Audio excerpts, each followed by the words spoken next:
This is the Timeout Nelson Sims. Today we'll be going over topics like NBA free agency and the Patricia firing here in Detroit.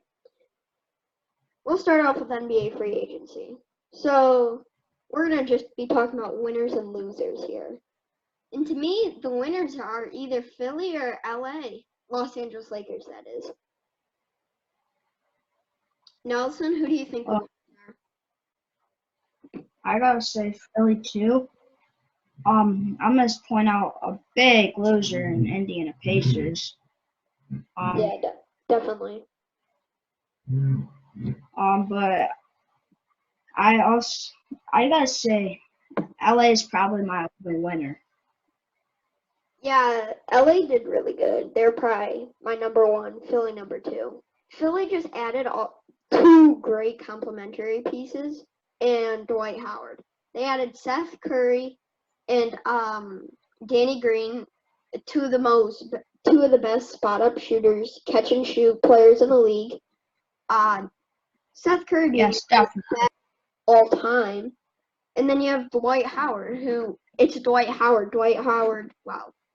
Not going to say has never made a team worse because Charlotte and Washington, mainly, Rockets, LA, those four teams. But Dwight Howard has been doing good for the Lakers and definitely just three complementary pieces that just help the team out tremendously, being that Ben Simmons is not a well shooter from beyond the arc. Yes, I totally agree with that. Anyways, on to the Lakers. Lakers, they just went all out. They're like anyone that is good or anyone that averages anyone that's complimentary to our team, we're gonna add. Dennis Schroeder, bang, fills the hole of Rondo that they lost. Montrezl Harrell takes away a key piece from their biggest rival. Marc Gasol. It's Marc Gasol, complimentary piece. They're gonna have a great bench lineup. I personally believe that Dennis Schroeder and Montrezl Harrell should come off the bench for them, and then they put AD at the 4, Marc Gasol at the 5. And their lineup is Dennis Schroeder. And then they have Talen Horton-Tucker. They can do that. Or Alex Caruso. Alex Caruso is also good. KCP, who just had a decent run in the playoffs. They can put Kyle Kuzma. Really, any piece. They have so many pieces. Any player on their team would start on the Cavs. At least they play on the Cavs. Let me rephrase that. Anyways. I got another winner real quick. The Hawks. They're like strengthening their team with a young team. Exactly. I was just about to say that too. Increasing their playoff chances. Getting Bogan Bogdanovic. I can't say his last name. Yeah, Nelson's not the best at pronouncing names. He butchers them. Rajon Rondo, Danilo Gallinari, and Chris Dunn. Gallinari and Bogdanovic. Easily two starters that complement Trae Young so well. It's crazy. Yeah, and another winner is the Blazers. Wait, let's stay on the Hawks for a second. These complementary pieces are literally the equivalent of the 76ers. Catch and shoot players that complement Trae Young. Trae Young doesn't need catch and shoot players, but he is one of the best passers in the league. Best. And that's just gonna make their team stronger. They're gonna make them harder to defend. And Onyeka Okongwu, he helps a lot with Trae Young. It's gonna be harder to defend Trae Young, You're gonna have to defend him for the shot and double team him, or also put it up in your face, and that's gonna leave somebody open. And Trae Young's just gonna find the open man. Let's talk about the most interesting free agency team, Milwaukee Bucks. The Milwaukee Bucks lost Bogdan Bogdanovic, right? Going to the Hawks. Yeah, the good news is they got Drew Holiday. Drew Holiday replaces George Hill, and George Hill, they needed him. Drew Holiday is a better version of George Hill. He's a 4-inch taller George Hill with better defense. 2 inches. Still, they have some good things, have some bad things. I'm still going to call the Bucks a loser in this free agency. But you got to keep in mind they added Bryn Forbes. Bryn Forbes is a good piece for the regular season, not so much the playoffs. Has some injury issues, right? Oh, DJ Augustine. Yeah, DJ Augustine, the only thing about that is you can't put him in late game. They're just going to blow by him. 5'11" guard, not going to happen. They're in the East, when they play Ben Simmons, that's not happening. Bryn Forbes, though, the best part about him, Michigan State, baby. Oh, yeah. Also, they added Bobby Portis. Yeah, Bobby Portis, definitely a good piece. Not necessarily good, decent piece, I'd say, from the Bulls. But anyways. Wait, let's move on. Wait. I was listening to, I don't remember. It was the Low Post podcast, right? I was listening to that. Daryl Morey, with his 14 years in the Rockets, averages 8 trades a year. 8. That's a lot of trades. He's going to come in. He's going to go boom, boom, boom. Splash everywhere. Everything's gone. Well, not everything. He's going to blow the team up, but he's going to keep it together, if that makes any sense. Chris Paul, how do you feel on the Suns? What? How do you feel about Chris Paul on the Suns? Chris Paul, he's an excellent passer. Definitely good for Booker, though, because Chris Paul can pass to him. And he can pass it, and Booker's a great shooter. I think they're going to be a really good duo together on the Suns. Yeah, definitely. That's the piece that the Suns have been looking for, and they just can't find. They've tried Josh Jackson at the point. Well, they don't have him anymore, but they tried him. That didn't go so well. They wanted him to be another good point forward like Ben Simmons or Giannis or LeBron. That just didn't work out.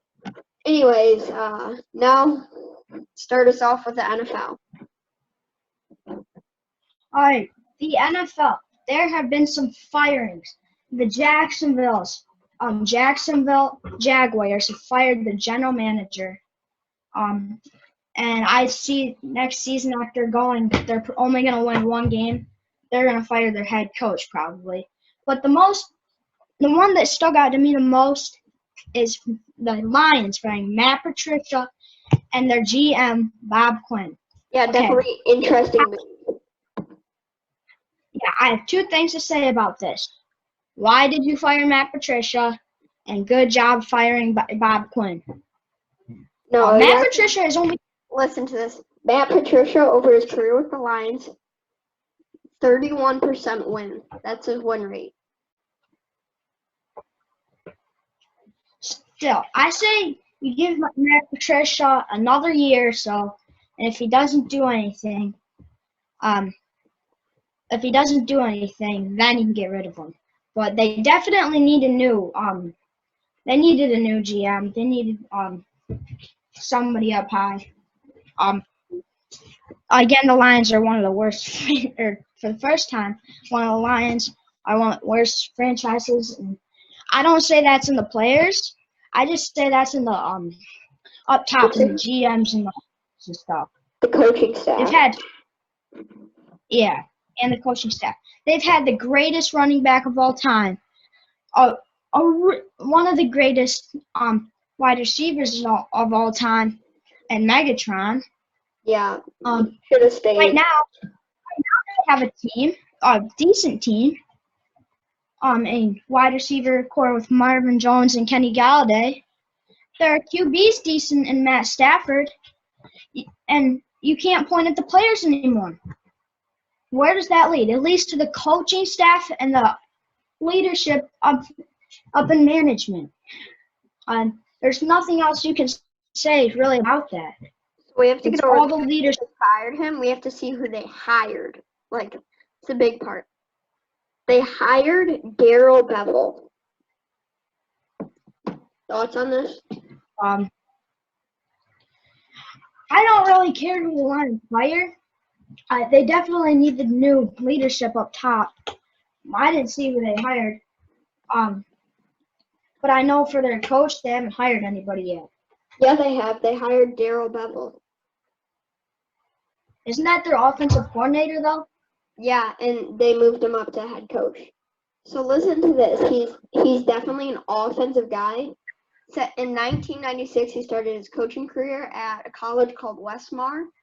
His role was passing game quarterbacks, Iowa State. He wasn't an offensive coordinator. He was not offensive coordinator. Connecticut College, he did 1988 to 1999. He was wide receivers coach. 2000 to 2002, or 2000 to 2002, he was the Green Bay Packers offensive assistant coach. 2003 to 2005, he coached Green Bay Packers quarterbacks. 2006 to 2010, he was the offensive coordinator for the Vikings. 2011 to 2017, he was the offensive coordinator for the Hawks. And since then, he's been offense coordinator for the Lions. Yeah. Like I said, the Lions have good players on their team. I mean, they could work under the O-line a bit, but their management, their coaching staff, they need to rebuild their management and their coaching staff.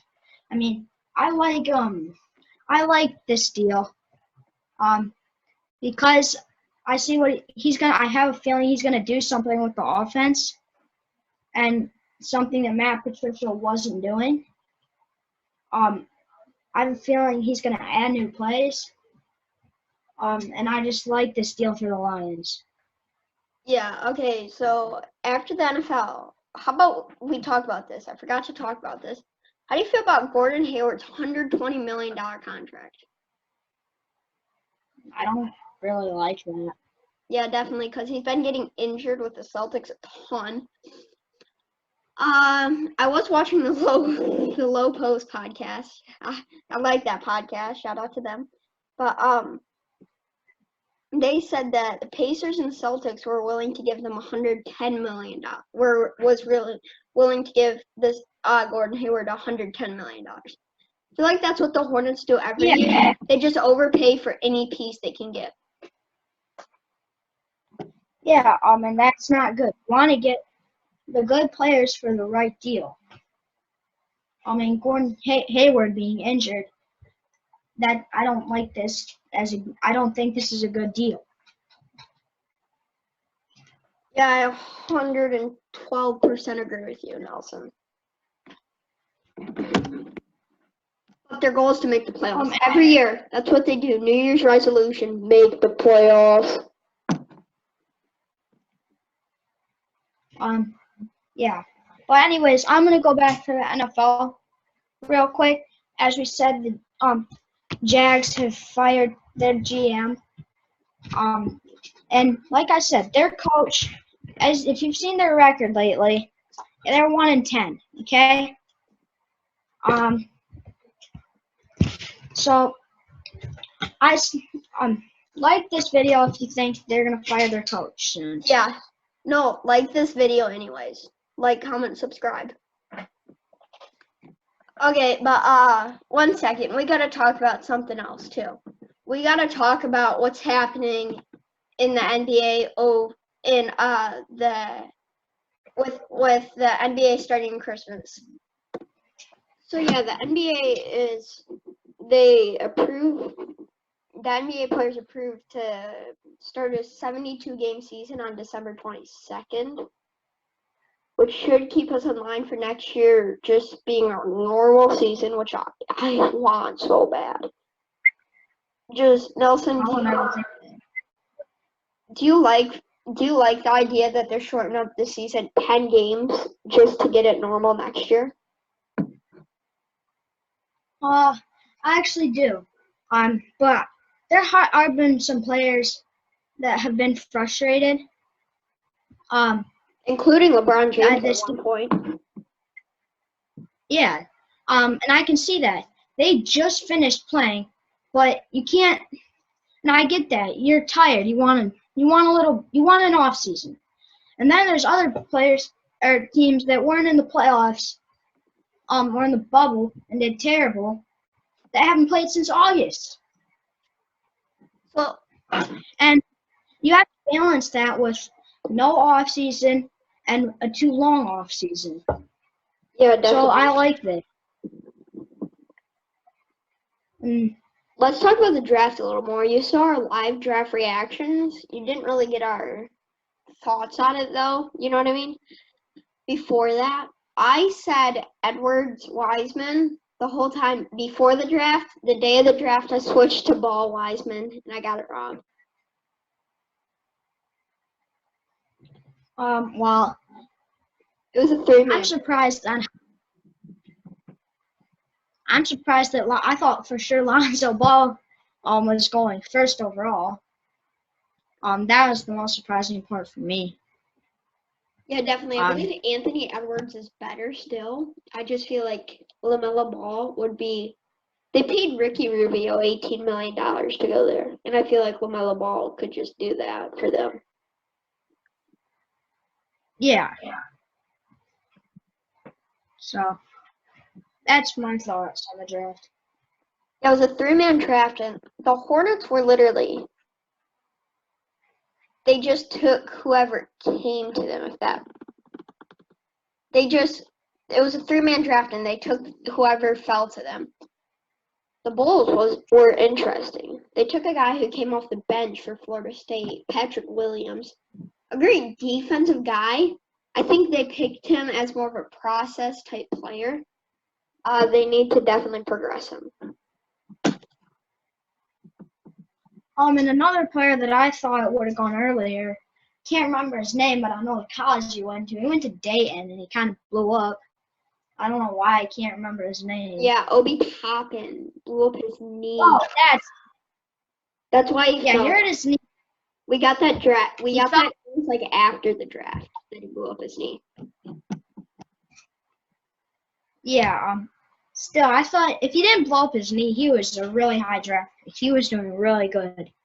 He could have brought Dayton to the Final Four if they had that. Yeah, what happened was we were literally on like the 15th pick, and I have my phone right there. We just got done recording, right? The ESPN notification comes up and talks about him getting injured. I believe it was his knee, by the way. It was something in his legs. But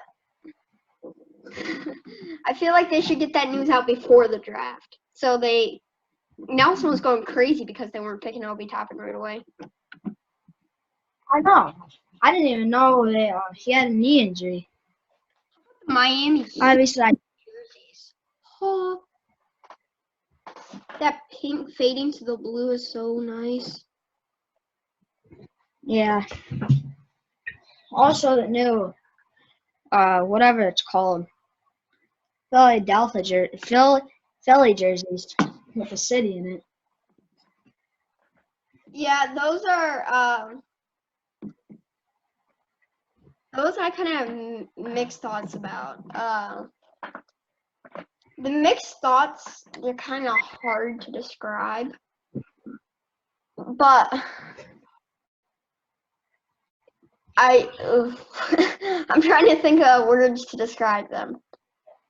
So they look fire. Like, don't get me wrong, but when I think of Philadelphia, I don't think of some log cabins there. You know what I mean? Think of more like office type areas. Yeah, but you gotta remember, Philly was all log cabins at one point. Yeah, that's kind of fire. I like the fact that Philadelphia is like the line below the houses. That's pretty fire. Yeah. It's just interesting. And I think that is all we have to talk about for today. Yeah, definitely. Make sure you subscribe, like, and comment. Anything really to help us out. Subscribe for sure. 30% of you guys are not subscribed. Saw that stat the other day. Subscribe.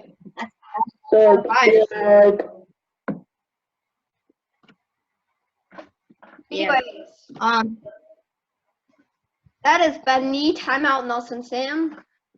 See you next time on the Time.